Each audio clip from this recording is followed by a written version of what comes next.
I'm super excited to go on vacation, and these are the EDC items that I plan to bring along.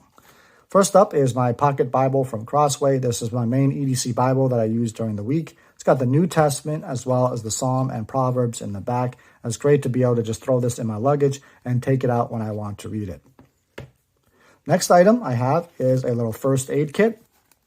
And this is in a pouch made by Tactical Geek. I did a review of this pouch recently, so I'll link that up above if you're interested. And inside I have all the first aid supplies like Band-Aids, bandages, ointments, gloves, you name it. And this is great for kids when they get those little boo-boos on vacation. Next up is my watch. This is from Baltony, and I love this military style watch. It's a little more subtle than my thick dive watches, so that's why I'm bringing this along. I don't want to stand out too much on vacation. And it's a little bit smaller as well, so I have small to medium sized wrists, and it just fits me a little bit better. So that's why I'm bringing this watch. Next up, I have my Olight O Pen Mini 2. Now for the notebook, I want to bring my Notes microbook, but I've lost it. Hopefully it shows up before vacation, but this is the pen that I'll be bringing. I also lost my Fisher Space Pen, so this has been my main or go-to EDC pen. And it's bolt action, so if you press it down, you've got a really nice smooth writing pen. And then if you press it up, actually, you also have a pencil up at the top. It's got a really nice pocket clip, and I just really love the size. So that's why I've been using this as my main EDC pen. Next, I have the Workos HD01 flashlight. Mainly bringing this because obviously it has a flashlight on the front, but on the side, if you hold it down, you've got an RGB light that changes colors.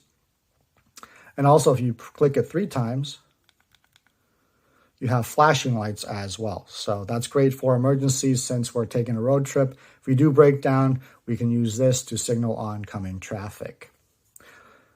All right. So my main EDC item in terms of tools, I guess you could say, is just this. This is my Rough Rider Barlow knife. I'm not taking anything else. I'm not taking my Super Tinker, which I did last time when we were on vacation. I ended up not using that at all, but I use this all the time. And it's great just to have a knife in your pocket and just take it out when you need to use it. So I'm planning on using this knife a lot, just like I did last time. And this wallet was on vacation with me last time as well. As you can see, it's a minimalistic style wallet. Got this great American flag design. Can hold, I think, 30 cards. I only have like 6 or 7 in here. Got my IDs and credit cards. It's got a money clip right here. So great little wallet, and been with me for about a year, and I just really, really like this wallet. All right, and then the last item, kind of interesting item, is the Olight Sphere. I'm just taking this along for the kids at night to use as a night light. Comes with this, actually it doesn't come with it. You have to buy this separately, but unfortunately this is discontinued. But you might be able to find some on eBay, this little old buddy accessory to make it look like an astronaut. It's got tons of different functions. So if you just click the bottom, you can cycle through the different lighting modes. And it's great as a night light or camping or a lantern or just mood lighting. So that's why I'm bringing this along. So that's all I'm bringing on vacation with me. Let me know your thoughts. Is there something that I'm missing or something that you usually take on vacation? Love to know your thoughts and comments below. And until next time, God bless.